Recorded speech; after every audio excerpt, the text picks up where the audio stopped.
This week on Unboxed, I'm speaking with Kimberley Wilson, the author of Building a Healthy Brain. The World Health Organization calls it the leading cause of preventable brain damage. She is a psychologist and nutritional expert who is going to give me and all of you an hour-long crash course of all the things you ever wanted to know about nutrition but were too scared to ask. If you were saying, what are the top 3 things to include in your diet, I would be saying coffee kind of tricks your brain into thinking it's more alert than it is. You become less creative and less cognitively flexible when you're underslept. Not getting enough iodine early in life can suppress your IQ by 15 points. It's going to be an information-heavy episode that should give you everything you ever wanted to know about this subject. Hope you enjoy it.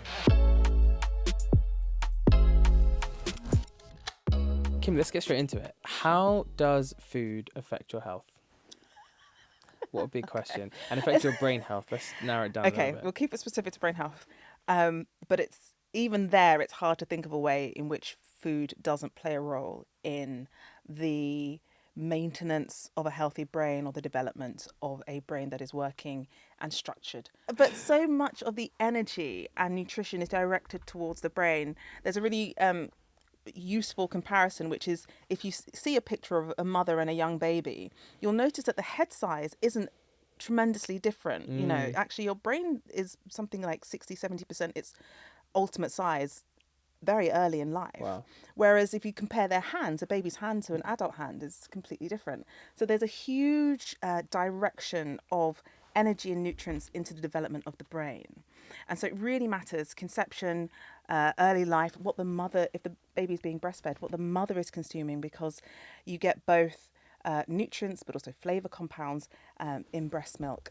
And then, of course, all the way up, there's some really beautiful studies that demonstrate in terms of older life and towards the, our later years, that nutrition can really slow brain aging. So Alzheimer's disease is the leading cause of death in the UK. It's not heart disease, it's not cancer, it's not complications due to diabetes. Those things are important, but the leading cause of death is Alzheimer's disease and dementia as a category. And we know that in randomized control trials, people who have a combination of B vitamins and omega-3 have up to a 40% slower rate of brain aging compared to those who don't. We know that people who eat a daily serving of leafy green vegetables have brains that are 11 years younger compared to their peers who don't eat leafy greens. So from conception all the way up to later life, nutrition is essential. It's really, really crucial. Yeah. And it's something which I think culturally we don't pay any attention to. And the majority of people on the street would have no idea about any of the things that you just said, which is why it's so important that people start talking about it. If I am young, right, what are some of the things that young people, because I think I'm 26 now, very relatively recently was in school and whatever else, you make many mistakes when it comes to health and nutrition, probably more than ever in your life. What are some of the biggest things that young people need to know about nutrition? In terms of like a general philosophy, you need to know that big brands don't really care about your health. They really don't. I'm really sorry to have to break it to you, but they care about your money and they care about profit margin, but they're not really working to keep you healthy. So you want to be really thinking about who is in charge of my health, whose responsibility is it, who am I giving power to when it comes to my health, as a kind of general idea. I think the other thing is to understand that, you know, all of these ambitions that you have, if you really want to be hustling, if you feel like, and you know, sometimes that's fine. Sometimes, especially when you're young and you've got the energy, it's okay to be pushing and trying to get as much out of yourself as you can. I'm not going to say anything about that.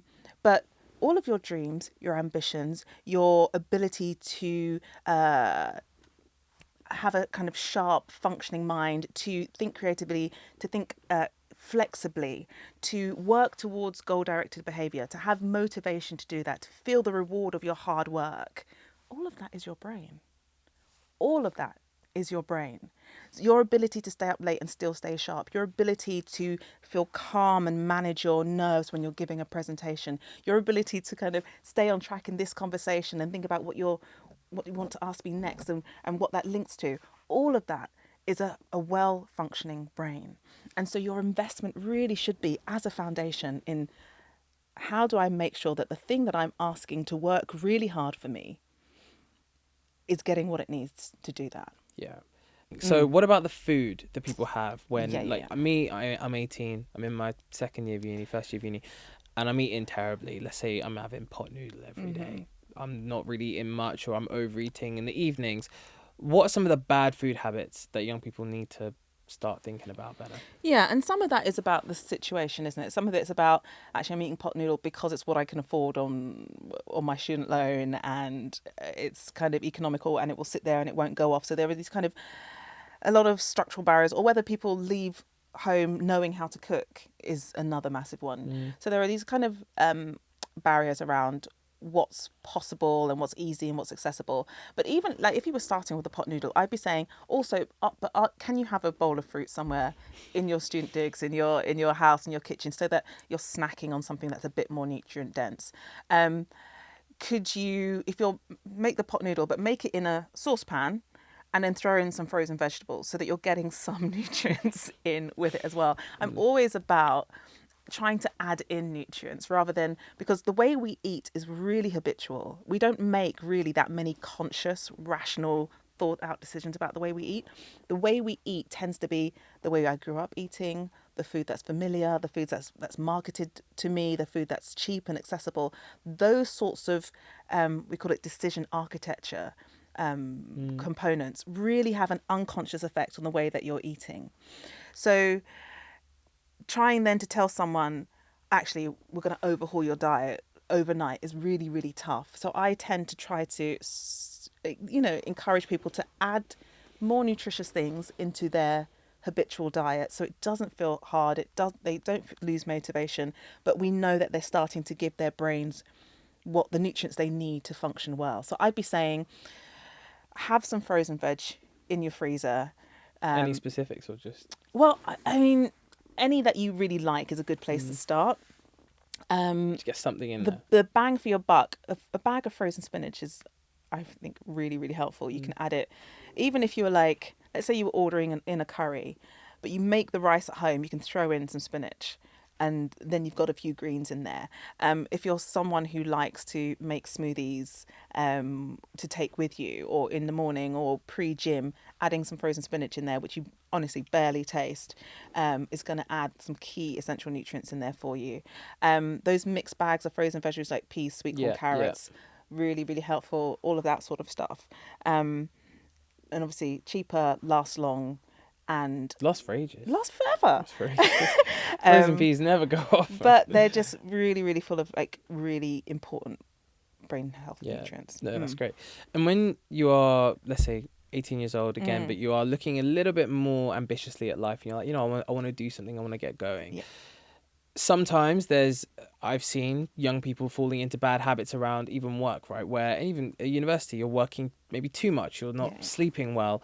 And to do that, you are having certain things like energy drinks, lots of tea, lots of coffee. You're kind of trying to counteract the fact that you're not really looking after your sleep and yourself with food that you think can do that, but actually probably makes the situation worse. Can you give us a bit of a primer as to caffeine, energy stimulation through food, how that can, what are the effects on that? Sure. And again, it's a bit of a mixed story on caffeine as well, because what we do know, and maybe I should be more specific and say coffee, what we do know is that regular coffee drinkers, up to about 4 cups a day, depending on how strong your cups are, so 2 to 4 cups a day, tend to have better long-term cognitive outcomes. They tend to be protected from things like Alzheimer's disease. You have to then account for what you're adding to that coffee, because that means, we're talking pretty much a plain coffee with maybe a touch of milk in it. We're not talking a caramel frappe with right, extra cream on top. So you have to be mindful of what else is coming along with that. But largely, coffee is technically a whole food. It's a fermented bean that you roast and then put hot water through. So it's actually full of compounds called polyphenols, which actually support the flexibility of your brain, your blood vessels, which obviously provide the blood flow that provides nutrients, oxygen. Well, I learned recently, right, that coffee doesn't actually give you energy, right? It might be wrong, but what I remember, coffee doesn't give you energy itself. It stimulates your body to produce more energy through those things. Is that correct? As in, there was something I remember reading about how it works with your body to release energy rather than it being like you have, artificial caffeine, which pumps your body with the bits of energy. I might be wrong. Coffee kind of tricks your brain into thinking it's more alert than it is. Right. So your brain has these lots of receptors, but across the day, there are these receptors that fill up with a compound called adenosine. And it's almost like scales, right? So the more adenosine just builds up over the day, the sleepier and sleepier and sleepier you become. And it's that build up, it's like the total load of adenosine is the signal to your brain that you're tired. What caffeine does is come in, knocks adenosine off and binds with the receptor. So your brain's like, oh, there's no adenosine around. We must be fine. Yeah. So it slightly tricks your brain into thinking it's more alert than it is. The thing is, all the while that caffeine is on this receptor, adenosine is still building up. And so when that caffeine gets metabolized, you get this massive influx of caffeine, and that's when you get the slump after a coffee, when you're like, whoa. Because that's how you really should be feeling. That's how that's how tired you really are. Yeah, okay, that makes sense. So coffee, again, in itself, it's always about the dose. Coffee in itself is probably not a problem. What are you having it with? But after a point, it can become a problem. And certainly for people who are what we call slow metabolizers. So that's driven by genetics. Some people can handle coffee, metabolize it fine. But there are some people who, and they will know who they are. They'll be the people who, I don't like coffee. I can't drink tea. It makes me agitated. It makes me tetchy. It gives me all of that stuff. They are likely to be genetically slow metabolizers. But even so, anybody who has a lot of coffee, because coffee has a long, what we call half-life, so it stays around in your body for a long time, and the more you have, the more it builds up. The problem with a lot of coffee is that it can start to impact your sleep. And that's when we're in. Right, so that's the main danger to look at with coffee. Okay, yeah. That makes sense. That's when we're in trouble. Energy drinks. Uh-huh. Talk to me. Because there's a culture, I mean, at university especially, right? Yeah. Very cheap energy drinks you can buy in your wherever. And yeah, and that's partly driven through the academic pressures, but also through the lifestyle choice of and not just with university, right? Yeah. But people playing games till Work late, hard, whatever it play might be. hard, You want to keep going and keep going. What's the story with energy drinks? So the story with energy drinks is a few things. So one thing is largely that you're kind of tricking your body and you're kind of stealing budget from your brain account, right? What you need to be doing is going to sleep, because proper physiological healthy sleep is the cornerstone of brain health. And so you can push and you can override your tiredness, but all of the protective, restoring stuff that happens during sleep, you're going to be missing out on. And we know that when you are underslept, a lot of things go out of the window. People who are underslept make poorer decisions. They make poorer and riskier decisions. So there are these like fantastic studies where they get submarine captains, pilots, I don't know, and they simulate waking them up in the middle of the night and saying, there's an emergency, some nukes have been released, what decisions are you going to make? Those who are poorly slept make really, really poor and riskier decisions than those who've had a decent night's sleep. So your decision-making quality goes out the window. Your mood management goes out the window, and that's both poorer mood, so people tending to feel more depressed and lower, but also, you get sometimes overslept and you get slightly manic. You're like, hey. Yeah, it almost goes the other way, right? Exactly. Yeah. So your mood can be up and down. You become less creative and less cognitively flexible when you're underslept as well. So if you're in a job, a creative industry, or anything that needs you to be taking one piece of information, combining it with something else, coming up with a new solution, you're going to be impaired in that if you're not getting enough sleep. And then the last thing is, and all of this is without insight. You don't know how impaired you are when you're underslept. You're like, oh, I feel like I'm fine. No, you're not. Yeah. You're really not. Been there. The last thing is that, and I don't want to terrify anybody. Like, don't be too scared. But be scared. But we know that long-term insufficient sleep can kind of be corrosive to the brain. It's almost as if the brain starts to cannibalize itself, the synapses and the connections. because your brain has these kind of repair processes that kind of clear out junk that builds up in your brain, just like the normal byproducts of metabolism. And it's like these processes can go into overdrive and start Right. kind of damaging healthy brain cells. So energy drinks might be a short-term solution for, I don't know, you've got a deadline to hit, or in fact, I wouldn't even say for revision or studying, because actually we know you retain knowledge better both before and after sleep. So sleep helps you to prime your brain for learning, for a bout of learning. And then if you learn and go to sleep, you're much better able to retain it. So it's not really even going to help you to learn. But I can see how, sometimes it's useful to kind of be able to stay up.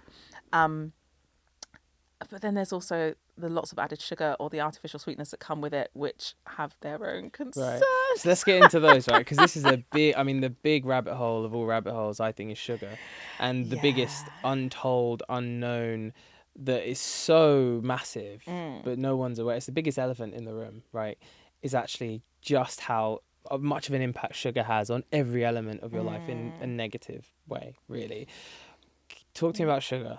Imagine I'm that kid. I'm like, I have juice every day. I love me some fizzy drinks. I love to go out and have a cider in the evening, whatever it might be. What am I doing to myself by having sugar at a high level? Yeah, and I think it's worth saying at a high level, and also really what we call the food matrix, the form that sugar comes in. So essentially, we have mechanisms in the body to deal with small amounts of sugar, but largely sugar that comes in the form of food, because when it gets into the gut, then it can be kind of broken up, and there are enzymes that deal with it, and it's okay. The issue with long-term high levels of sugar tends to be the capacity to increase kind of fat, and particularly fat around the organs, and then the risk from that of diabetes. And we know that in terms of brain health, type 2 diabetes significantly increases your risk of dementia in and of itself. I didn't know that. Yeah. Quite a lot. Yeah, significant, like 2 or 3-fold. The small amounts of sugar, not too much of a problem, and particularly, I guess, in the context of a generally healthy diet. We are omnivores. We've certainly eaten honey for a long part of our evolutionary history. The issue is high amounts, and of particularly, as far as the research literature is concerned, of liquid sugars. Because liquid sugars do a few different things. First of all, it's a kind of... It's like fizzy drinks, juices, like rum. Well, I suppose alcohol is a kind of slightly different category, because Fine. it's made of sugar, but it does slightly get metabolized in a different way. It gets juices we'll stick to juices and fizzy drinks. Yeah. So what seems to happen when you take healthy young people and give them sugar sweetened beverages, fizzy drinks, is you get a very rapid increase in markers of inflammation in the body. So for some reason, the body seems to respond to liquid sugars as if you have an infection, or you're fighting off a pathogen. It's a stressor for the body. So that's... You don't want that. You don't want your body to be thinking... stressful enough, man. Like, exactly. Calm it down. Okay. So you have these kind of increase in biomarkers of inflammation, but also what liquid sugars do is bypass the ways that your body has of monitoring your caloric intake and your satiety. So we've been eating for hundreds of thousands of years, and so over that time, your body has learned how to estimate how much energy is coming in, and it does that by the taste receptors on your tongue. So you're like, I'm tasting something sweet. Your body will be like, okay, that probably means there's carbohydrates in this. We like carbohydrates, which is why we have an inbuilt liking for sweet things. Your body's like, okay. And then there are taste receptors and what are called chemosensors in your gut. So they'll be tasting essentially what's happening in your gut as well, and kind of synchronizing that with the receptors on your tongue. It's like, we tasted something sweet. we'd sensed carbohydrates. Okay, we know we've taken energy on board. Let's tell the brain we don't need to eat anymore. And now you're less hungry, you're feeling more satisfied, and you can end that eating event. Yeah. What liquid sugars seem to do, and that all gets kind of bound up with chewing. So you've got like these kind of mechanical So like sense. chewing gum has an impact on satiety, right? Because you're tricking yourself into Yeah, thinking that right. you're eating. As far as your brain is concerned, when you're chewing, energy is coming in. And so there are these mechanical sensors in your jaw, as well as volume sensors in your stomach, which, you know, the amount that your stomach expands will be put together with all of that other information to be like, okay, we've taken on a volume of food which contains this many nutrients. We're good now.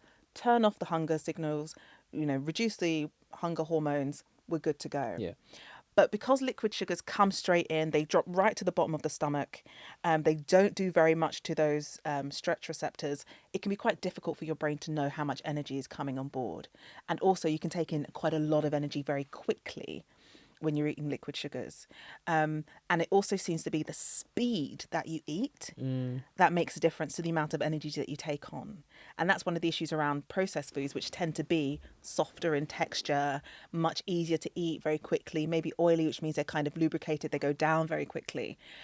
They increase the speed that you eat, and that increases the amount of food that comes in a single bout. Because we also don't chew as a society anymore, do we? And that's a whole big thing. Everyone's giving up on chewing, so therefore, that's partly why there's a massive, you know, health crisis around obesity, because your body's not breaking down the food. Is that correct? And also, processed food. Could you give me some examples of some of the worst processed foods to look out for? Like, what are the real dangers? Let's walk past them right now. So I try not to be too alarmist, because I think, I don't want people to feel bad or shamed about food that they grew up eating, right? Yeah. But that said, my personal concern. So the thing. So there's minimally processed foods, fruits, vegetables, cuts of meat, milk, yogurt, things that are kind of that you can imagine someone in an old farmhouse would have been able to produce. Right? Processed in a loose way. In a very minimally processed. We haven't done very much. We've dried it, we've frozen it, we've chopped it, we've blah blah. Then you've got your kind of things that make those types of foods more interesting. So things like your vinegars and, you know, that make them delicious. You know, you've got a cabbage. What are you going to do with it? You're going to cook it in a bit of butter. Delicious. All fine. Then you've got your processed foods, where there's been probably the addition of sugar, salt, or oil.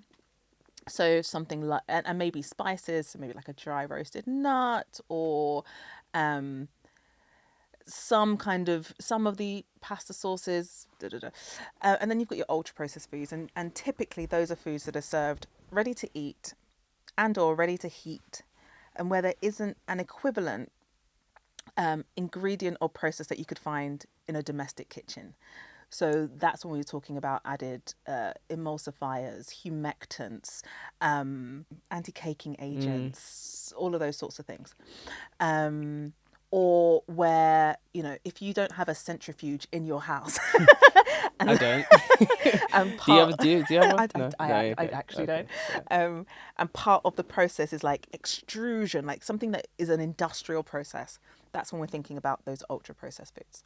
The issue with ultra processed foods, there is a lot of evidence building up saying people who have diets that are high in this category of foods, which is most of the UK and American population, tend to have poorer physical, mental, brain health outcomes.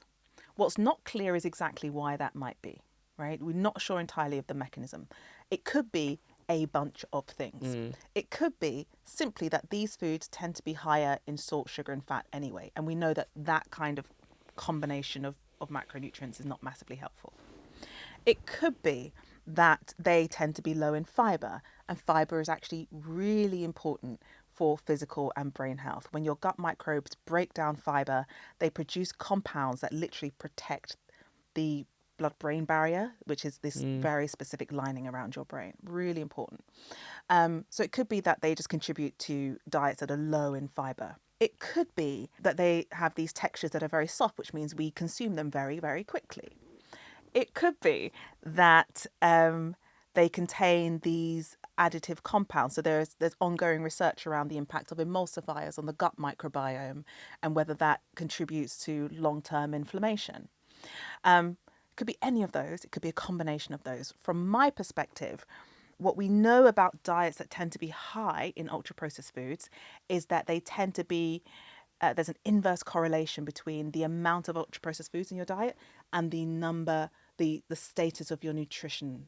So the number, as ultra-processed foods go up, vitamins A, B3, 9, 3, 6 and 12, D, C, a bunch of your minerals and your omega-3s go down proportionally. And when we think that the brain is the hungriest organ in your body, it is accounting for the majority of calories. It's the single biggest contributor to your basal metabolic rate when your body is at rest. When we think that your brain has that high an energy demand and a really high nutrient demand, right? Not only do nutrients make up your brain cells themselves and the membrane around your brain cells, but serotonin, made from tryptophan, which is an amino acid, and cofactors. So if you think about, let's say we're making serotonin, like as a factory, you've got your amino acid, you've got your tryptophan on the conveyor belt in the factory, and at the end you want serotonin. All of the workers on that conveyor belt on that line are nutrients. They're vitamin C, they're phosphorus, they're calcium, they're B vitamins. So you need nutrients to turn that raw material into the neurotransmitter that's going to support your mood, into dopamine that's going to support your motivation and your reward drive, into acetylcholine. Acetylcholine is literally acetic acid, vinegar, and choline, which you get from egg yolks. It's literally those two nutrients combined together. And that is the neurotransmitter of learning, of memory, of your parasympathetic nervous system. So everything about the way that your brain works takes nutrients. And so for me, it's really worrying that we are now eating predominantly diets that are low in the nutrients that your brain needs to function well. And have we seen that cost of living crisis, obviously people being poorer than ever before, that's had a massive impact on the types of food that people are eating? Absolutely. I support a food bank, and I was at the social pantry this morning, and what we know absolutely is that as soon as budgets are restricted, as soon as people have to cut back, the first casualty, the research tells us, the first casualty is fresh fruits and vegetables, because they tend to be very expensive. You know, sometimes like 4 apples can be £1.20 or whatever it is, you know, and even more. Never mind like berries. Never mind. You know how much a punnet of blueberries cost these days? I went. It's good £3 to £4. How's that working? It's so, not, and that's why it gets cut. Exactly. It's so expensive. And they don't fill you up. They're so important nutritionally, but they don't fill you up in the way that, you know, a big bag of like frozen chips is going to be able to fill you up. So when budgets get restricted, people's diets immediately and inevitably become less nutrient dense. And so you've got this kind of vicious cycle where the person is already experiencing the stress of poverty, maybe the stress of worrying about their bills or the quality of their housing or being able to afford to get to work. They might already be experiencing the stress then of sleepless nights and worry and trying to make sure that their kids are okay. And now they're experiencing the additional nutritional stress. And it's worth knowing that for the body, stress is one language. It's not as if your body says, okay, well, we're stressed about work, but we'll use a different budget for the stress about nutrition. No, for your body, stress is one language. And so you get this compounded effect of these stressors that mean that this person's well-being is just being eroded over and over again. And the nutrients that might be able to support their stress resilience, they're not getting because they can't afford them. Yeah. It's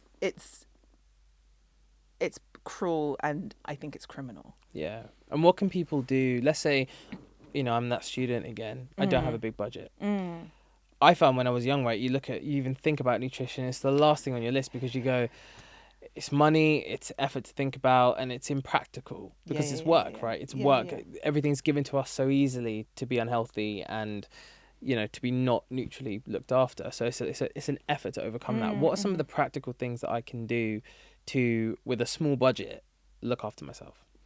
Yeah. I would start with the more nutritionally dense processed foods. So, like a can of chickpeas, or like, beans are like a nutrient powerhouse. Like beans love you. Love a bean. Love a bean. Yeah. And so you can literally, a can of beans and a handful of cheese and a few veg is a dish. So like those kind of nutrient dense foods that are cheap and last a long time, your frozen veg, your tin fruit and veg, tin fish, like your sardines, your mackerel, all of that sort of stuff is absolutely fine.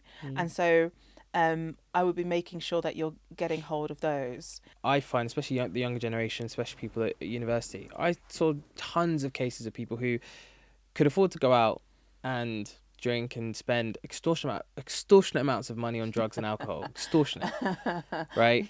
But then they are buying terrible food and they're not looking after themselves in the week. And then obviously there's this, I also found a thing of, we don't have a lot of money, not a lot of budget. Well, you're making bad choices with your money. Mm-hmm.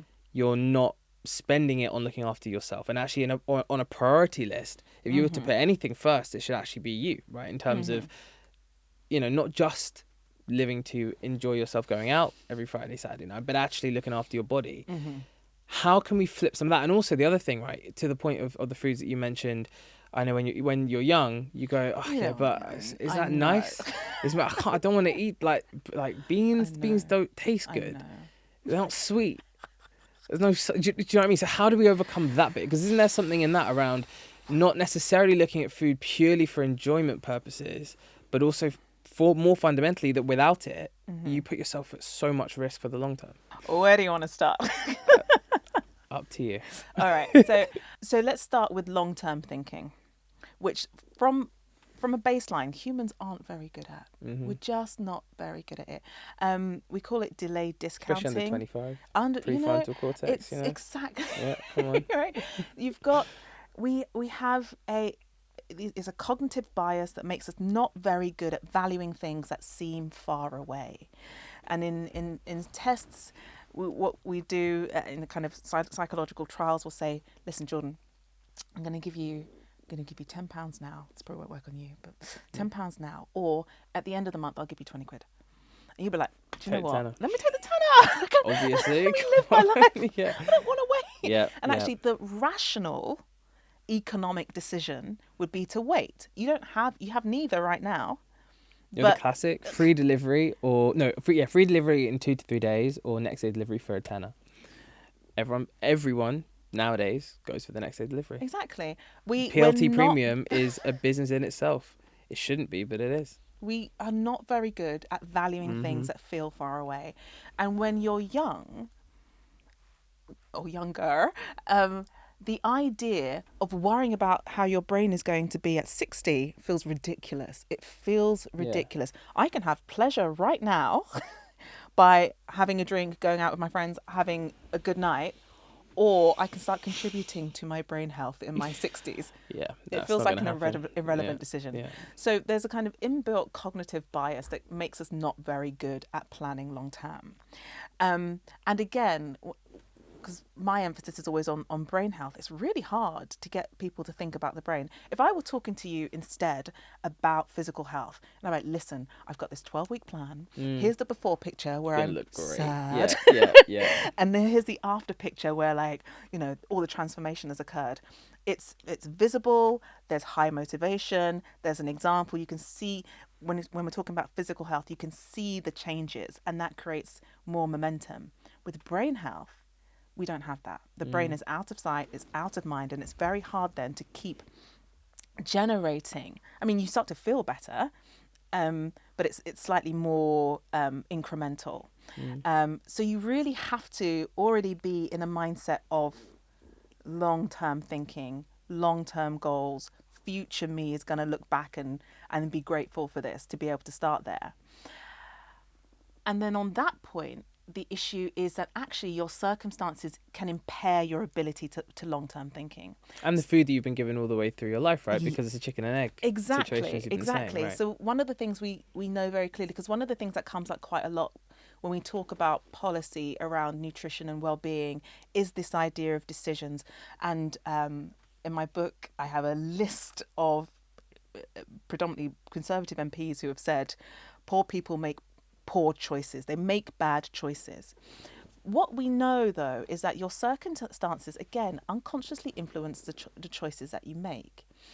And for example, if you're someone who is living hand to mouth, where you don't actually know where the next meal is coming from, or when you're going to be able to get the next paycheck or whatever it is, actually the most rational strategy is to take what you can get right now, because you don't know where you're going to be in a month's time, in a year's time. And that'll become habitual, right? Because we're creatures of habit. Once those things become inbuilt, it's very difficult to look long term if all you've been doing through force of your circumstances, looking at the next day, the next moment, the next meal. Exactly. So the rational decision is to capitalize on what is here right now, because you don't have the luxury of knowing that you're going to be okay enough to capitalize on it later on.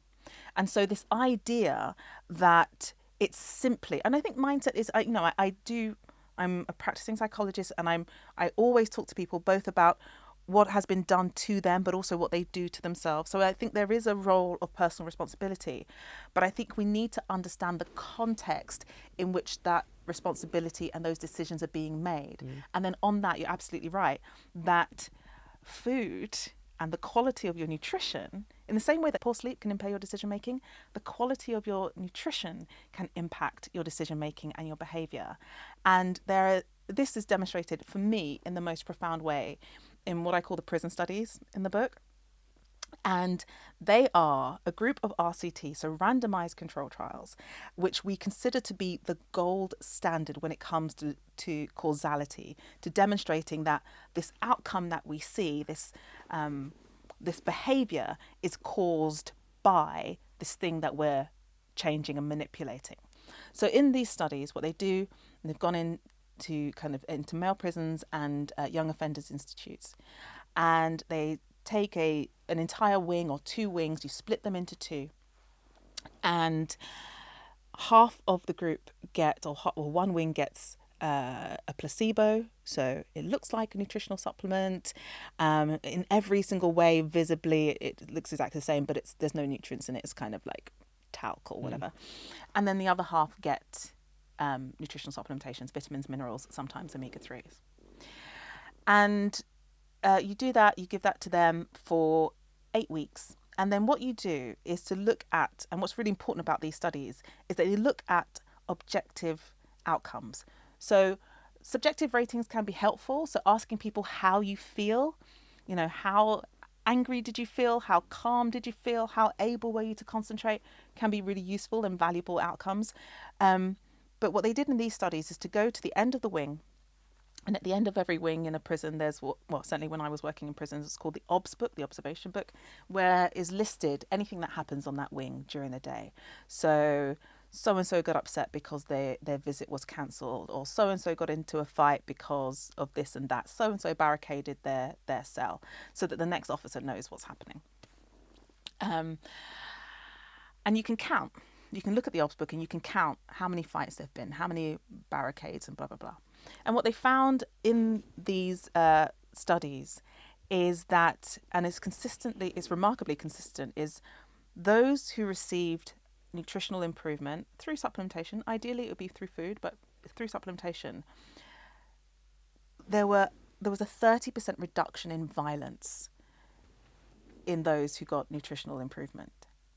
And I think that's really important for people to be thinking about and to understand, because we tend to think about our behavior as purely volitional.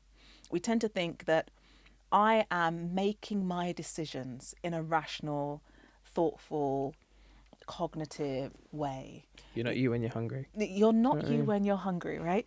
And you're not you, or you're not the best, most rational, thoughtful, impulse controlling you when your brain is undernourished, right? Is that why, when it's easy for people to point at, let's say, areas of poverty, poorer communities, more violence, and you put those things together and say, okay, you're poorer, therefore you're more violent. When in reality, I guess the kind of undercurrent, the elephant in the room, the silent thing that's going on there might be that, well, maybe the poorer you are, the worse access you have to good food and good nutrition, therefore the less good one's decision making might be, but also more violence might spring out of communities which are badly nourished, essentially. Yeah, you get this compounding effect. But you point to they're just, as you say, conservative MPs going, they're poor, make bad decisions. In reality, what's underneath? Yeah, and what are the contributing factors? Yeah.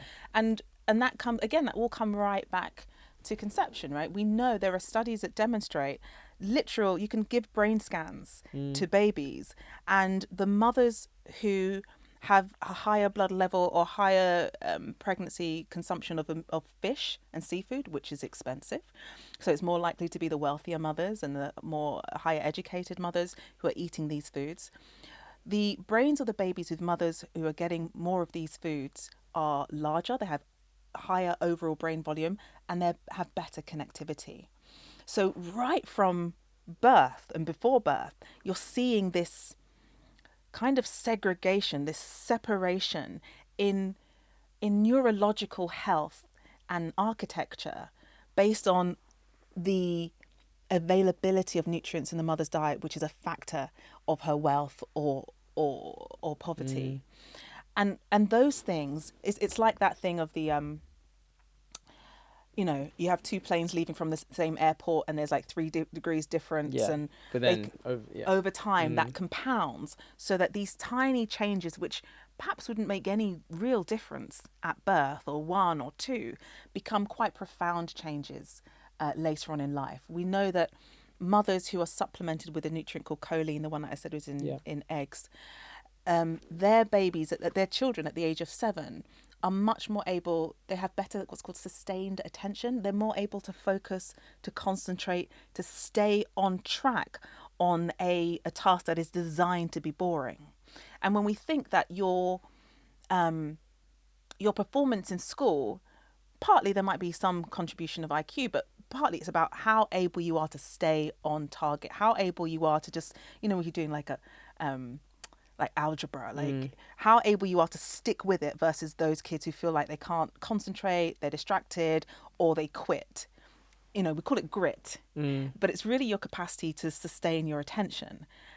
And that's a neurological outcome from a nutritional impact earlier on in life. So there are all of these ways in which you start seeing this separation in, at first, neurological outcomes, but then academic outcomes, because those kids who concentrate more are going to get better grades. They're going to be the ones that get recommended for better schools, better universities, etc., etc.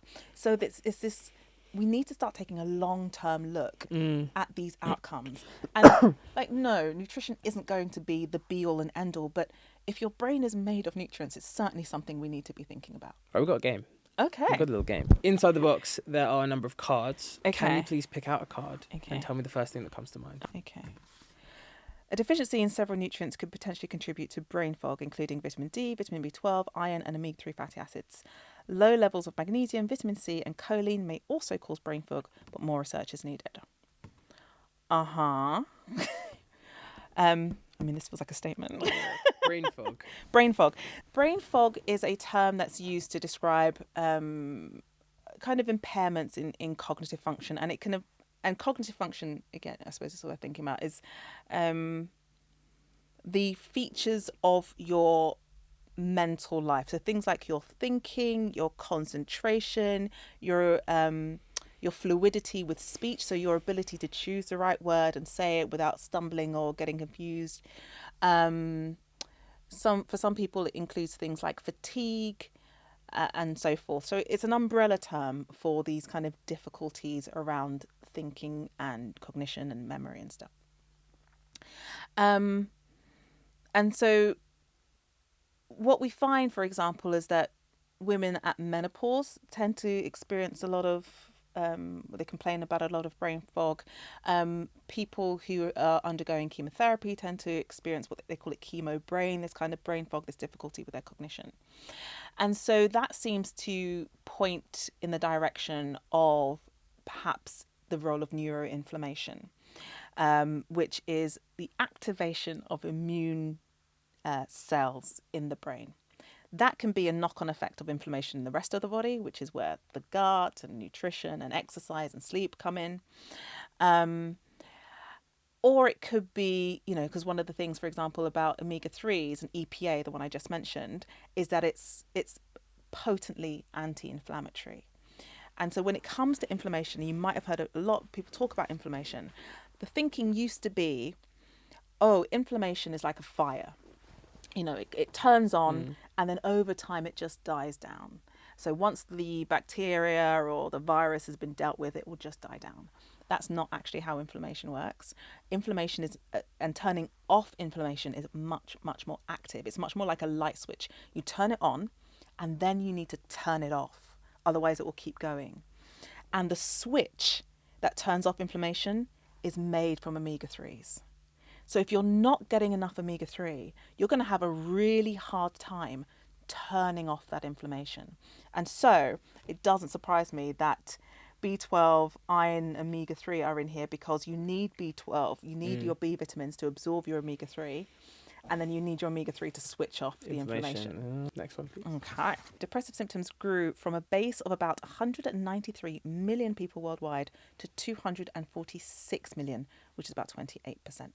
Anxiety disorders grew from about 298 million people affected to 374 million, which is about a 25% increase. It corresponds with what we were saying before, right? There is this great increase in both of these things, and there are a number of factors that contribute to that, one of which being nutrition. Yeah, not just nutrition just later on in life, but I really want people to start thinking about early on in life as well.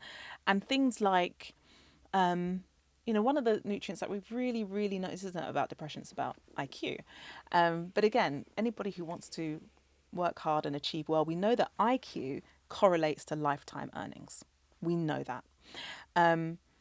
But did you know that not getting enough iodine early in life can suppress your IQ by 15 points? Wow. Right? So Iodine. Who'd have thought?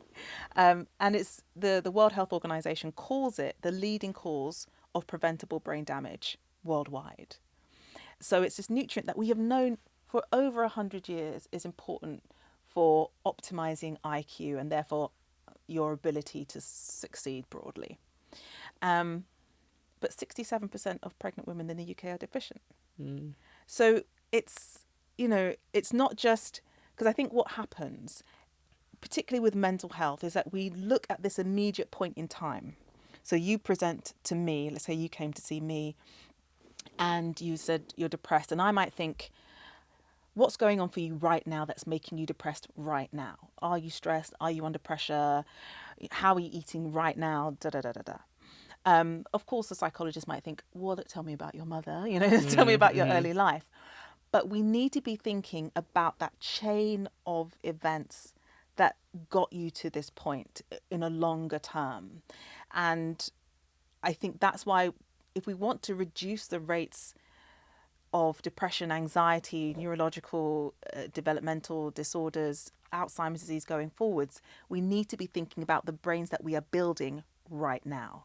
Because it's like building a house, right? If you want that house to last, you need strong foundations, because storms are going to come. They're going to be high winds. There's going to be rain. There's going to be ivy that builds up the side of the house. You want to start with a strong foundation, and those foundations of neurological resilience, of mental health, start at preconception nutrition, pregnancy nutrition, and early life nutrition. They get to that in school. You definitely don't. But you should. But you should. Right, next one, please. Okay. So,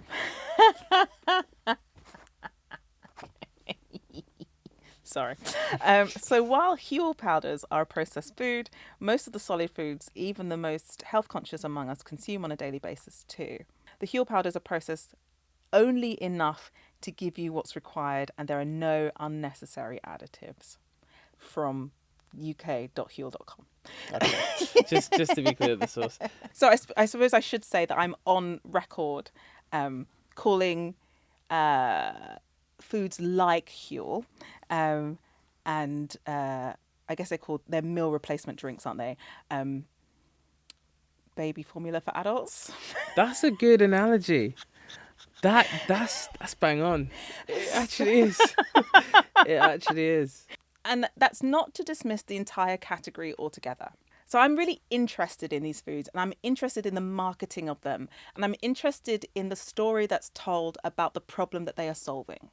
Because that's the proposition, is these foods are necessary to solve a problem for you. And the problem that they're supposed to solve is of time and convenience. And I was like, okay, that's you are too interesting busy stuff. to You are eat too food. busy to So chew. here's a whole meal. Here's an entire. You don't have to get up No, from your desk. you're right to chew. Too busy to chew. Because there's a lot of food out there you can eat that's quick, but you're too busy to chew. So here's a drink. Right. Solves it all. So the first thing is that we know that these foods have existed for a long time. Anybody who's worked in hospitals has known that there are products like Ensure that we give to people who are either recovering perhaps from colon surgeries or anything where they can't kind of eat this kind of parenteral nutrition. Liquid food replacements have existed for a very long time. They are not new. So that's what's interesting about them, is that now they're being marketed. They've been taken from a situation where they are medical care for people who literally can't consume food, and they're being marketed as a product. Mainstream innovation for everyone. For everyone. So that's the first thing. I was like, okay, that's really interesting. I don't know if you watched, there was a fascinating, very short Vice documentary on the American founder of Soylent. It was really interesting because he said, he was like, he was just sitting around and he was eating a salad, and he's like, why am I eating leaves like a cow? You know, why we've used technology to innovate every other aspect of our human lives. Why are we not using technology to innovate our food as well? And so that's the second thing that I think about, because I think a lot about the history and our relationship with food, which is the idea that we don't like to think of ourselves as animals anymore. We like to think that we have evolved past the circumstances of our development as a species. So, you know, we developed as a species as obligate omnivores, which means we had to eat everything that was available. You know, we would walk around and we just need to eat stuff. And depending on where you found yourself in the world, your body would adapt over time, you know, over generations to be able to consume that food and to survive on it. But there's so much about human life where we don't like to think of the kind of animalistic side of our nature. And, you know, so that gets into kind of sex and, you know, health and hygiene and all of that sort of stuff. So it's the idea that we can kind of evolve past eating is the idea, which I found really interesting. Like, we don't need to chew anymore. So what comes next? We're smarter than that. You know, let's just reduce everything to a pill. And whilst that's a nice idea, fundamentally, we still have prehistoric bodies which need this complex intake of food and nutrition. And I think the movement away from that is what's contributing to a lot of our diseases of modern life. Sort of Ozempic. Not that we probably don't have time for Ozempic, but similar type of innovation away from, you know, effort. And innovating effort is a whole other story. thing. But in terms of effort to chew, yeah. effort to exercise, not that these things are purely drilled and down then into those. the other thing is, it's like, if genuinely, because again, this Soylent came out of Silicon Valley, massively competitive. You can't leave your desk, because if you're coding and you're working hard and you're hustling and you want to IPO by November, you know, all of this stuff needs to be done. So people working really long hours, not leaving their desk, all of this sort of stuff. So if the problem is that we don't have enough time, we genuinely don't have enough time to eat, is the solution to make our food liquid? Or is the solution to restructure the way we think about work and life? you know, because it kind of ends up, Priorities. reinforcing the idea that the most important thing about you is your productivity. And forget having a social life, forget having a sex life, forget having friends, forget having eating. hobbies, forget chewing. to the point where we're saying forget eating. The most Just important work. thing and the only thing we really value about you is your capacity to produce. And therefore we don't care if you get much satisfaction from your eating. We just want you to... Or if you can even eat at all. So we're going to actually invent a solution so you don't even have to eat, you can keep on working. And that's the part that I question. I find that's really, I think it's really interesting. Is that okay that we're like, people are increasingly too busy to eat? Are we okay with that? Or that we are encouraging a culture that supports the solution to a deeper problem and we forget that problem. It's not even an issue. No, you should be working 24/7. No, you should be productive 24/7. And food can wait. Yeah. And in reality, hold on, we need food to be healthy. And then we wonder why people are miserable. Right. I don't know. So I think that's really interesting. I think there's a place for these foods, and let's say someone is trying, you know, they're coming from. If you're in hospital and you have the place is hospital, exactly as you said. But let's say like you are, you know, and you're really struggling to move away from a diet where all you eat, and I've met people like all they ate in the last 4 days is chocolate muffins. Then perhaps there's a place for. Sorry, that's a reality for it. Yeah. Wow. Right. And so, and this person's saying, I don't know where to start. I need to eat something a bit more nutritious. I think there's an argument there. Yeah. That at least you're going to be getting. But that's some a medical nutrients. emergency in a way, right? Or a lifestyle emergency to be eating nothing but chocolate muffins for 4 days, because that will kill you. Arguably. So therefore, a medical solution for those who drastically need it could be something like this. Yeah. More than half of your body is not human. Human cells make up only 43% of the body's total cell count, while the rest are microscopic colonists. Yes, that is true. And also, we're starting to understand a bit more. I think we're probably only 1 to 5% into what we understand about the gut microbiome and the other microbiomes, the skin microbiome, the vaginal microbiome, all of that stuff, and their contribution to our well-being. And we kind of are starting to come full circle, which is we emerged and we got to modernity and we decided that all bacteria were terrible, tried to clean them away, and then realised, we need them. Please come back. Some of these guys are quite helpful. Yeah. And now we're in a stage where people are buying bacteria off the shelf to try to recolonize their colon, their guts. I think, there was a recent study that demonstrated now alongside Parkinson's that there can be a gut first Alzheimer's disease, so that the pathology starts in the gut, the problem starts in the gut and then travels to the brain.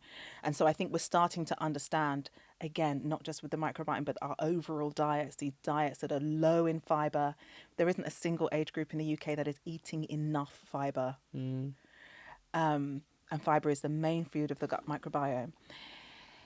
That our habitual diets that are increasingly high in ultra-processed foods, that are low in nutrients and low in fibre, are contributing to a metabolic state or a hormonal state or a inflammatory state, which is causing other problems, including problems for our brains.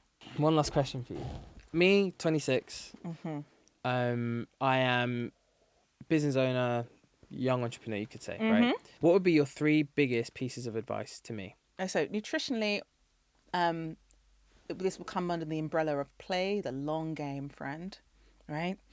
And so if you were saying what are the top 3 things to include on a regular basis in your diet, I would be saying oily fish or a source of preformed omega-3, so algae-based supplement if you're not eating oily fish, leafy green vegetables, and beans or like fibre. Yeah. As if I could have a 4th, I'd throw berries in there as well, but leafy greens will get you a long way there. Those 3 things we understand to be so important for the structural integrity of your brain, that long-term health of your brain. And they are probably the biggest bang for your buck nutritionally.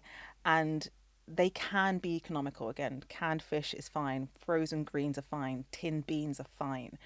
So you can find economical ways to include those on a more regular basis. And if you do that, you'll be doing quite a lot to shift and move yourself towards a diet that is supportive of your long-term brain health. That was amazing. my mind, my gut, everything is blown right now. So thank you so much. That was honestly so much value. It was incredible. Pleasure. I really appreciate you coming on. Thank you. Thank you for having me. It's been great. That was incredible. And I think for any of us who are working, whether we're founders, whether we are working for others, nutrition is so important, and it's something which is often the first thing that's neglected. Thank you so much to Kimberley for coming on. I hope you guys got a lot from it. I definitely did, sitting next to her today. So make sure to like, subscribe, comment, tell me your thoughts below, share this to somebody who you think will get value from it, and we'll see you again for another episode of Unboxed next week.